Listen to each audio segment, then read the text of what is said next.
Moving on, the next agenda item is a review of this new revised standard 0047.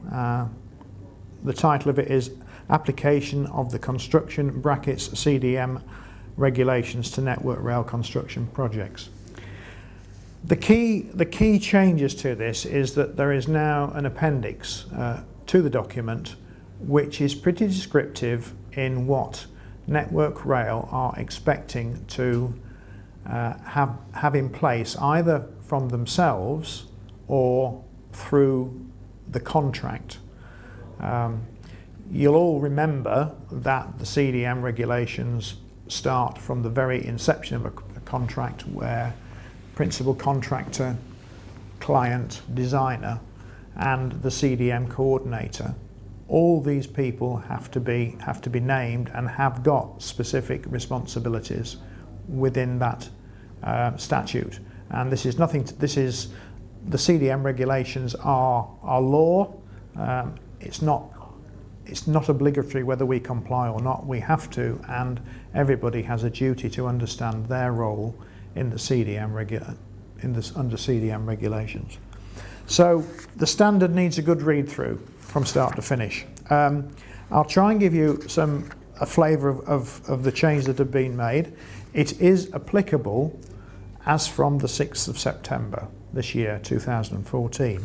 So people do need to have a read of that and make sure that certainly on new projects, what their responsibilities are and what Network Rail will be expecting from them, and equally what Network Rail should already have in place on those projects. So the idea is that this Network Rail will always undertake the role of client. They will always undertake the role of CDM coordinator, but what this standard does is bring in the role of the CDM coordinator's representative. So this is a way of allowing somebody on a project-specific basis to undertake the duties of the CDM coordinator.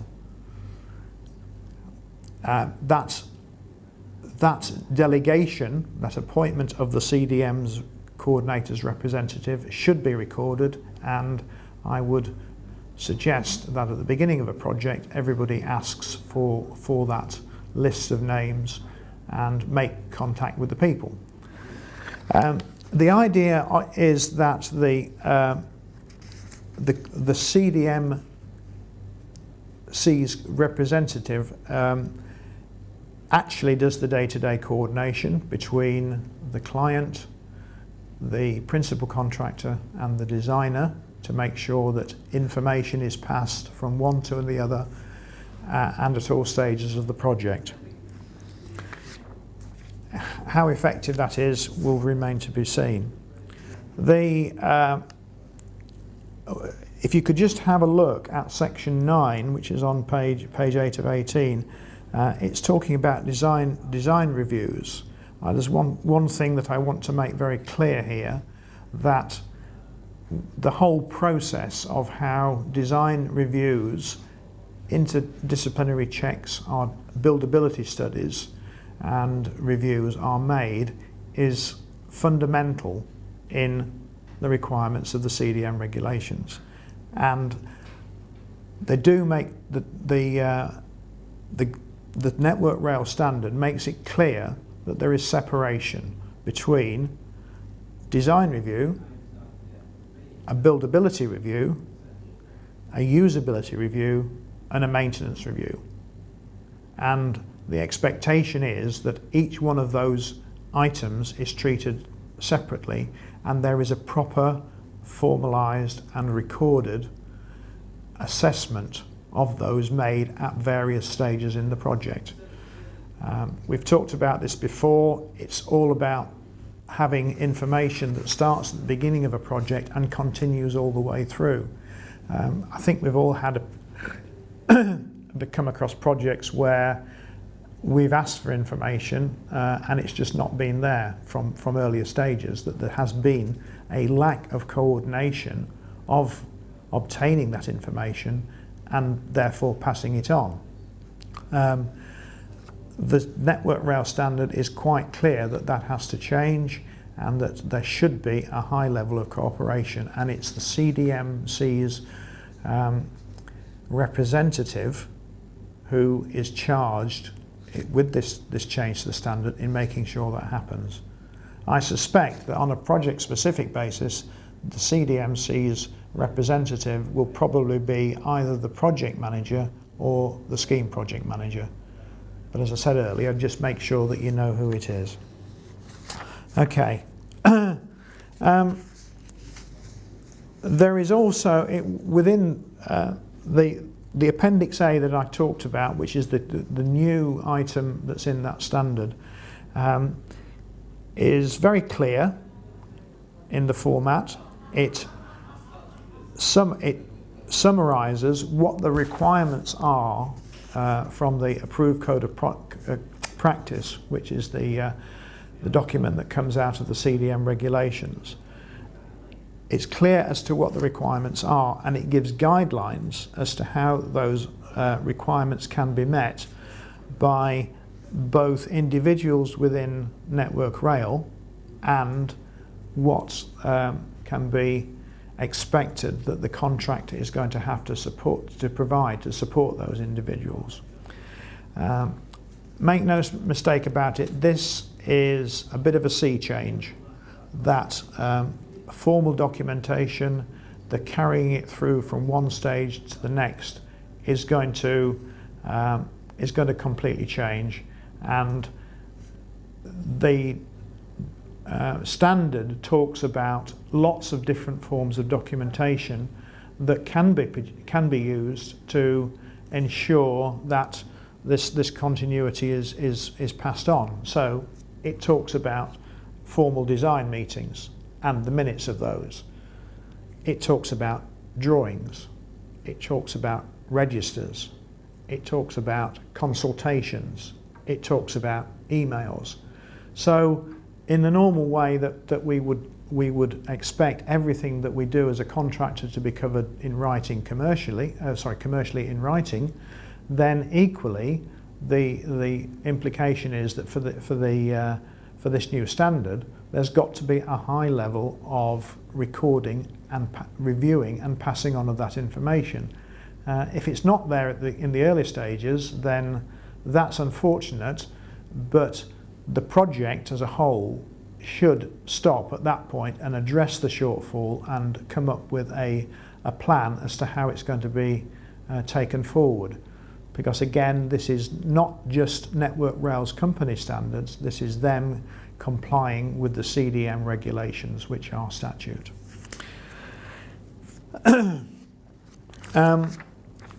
It also covers the links to significant risk. There has been a lot of talk in the last 4 or 5 years about generic risk, and very clearly the guidelines that are put into this document support the view that we've had for a long time that the generic stuff is just not required. It's somewhere else. As competent contractors and designers, we know all about that, and we are deemed competent to be able to deal with that. What we're looking for are the significant risks. And there is a document, an HSE guidance document, which gives you an inkling and an understanding of what significant risk is. So that again needs people to go away and think about that and see how they can do things differently.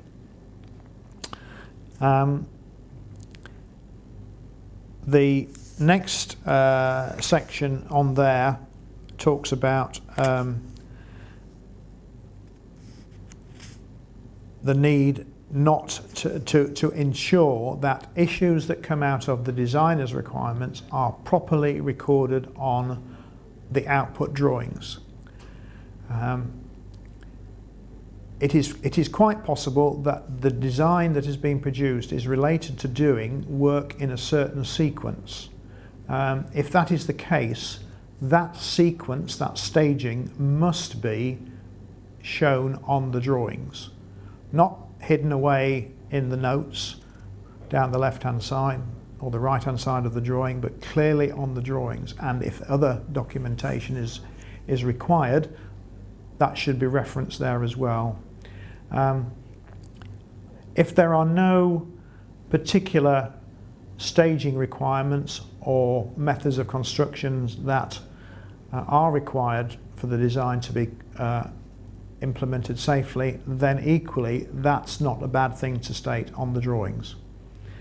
As the designers will be aware, the output from these risk assessments are mitigation, identification of significant risk, mitigation of that, and finally, if that risk cannot be mitigated, what that risk is and what control measures have to be put in place to deal with it.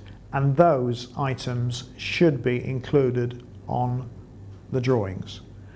The ACOP, the Code of Practice, is very clear on that.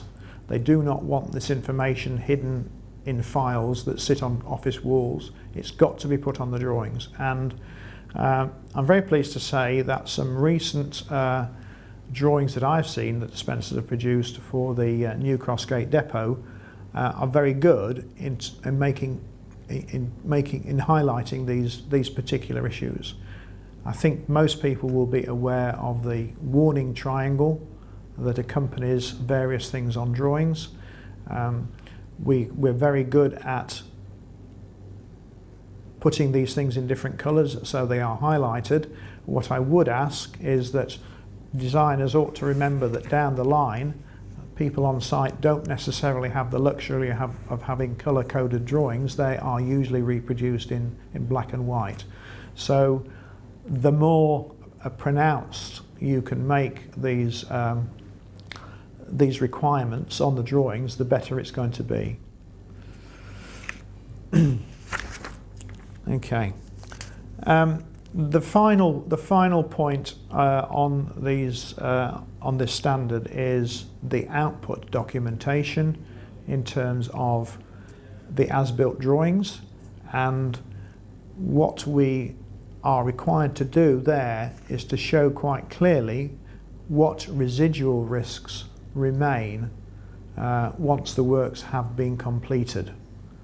So the as-built drawings and CREs and CEMs, when you're going through that stage, you need to pay particular attention to the as-built drawings to make sure that residual risks are clearly on there.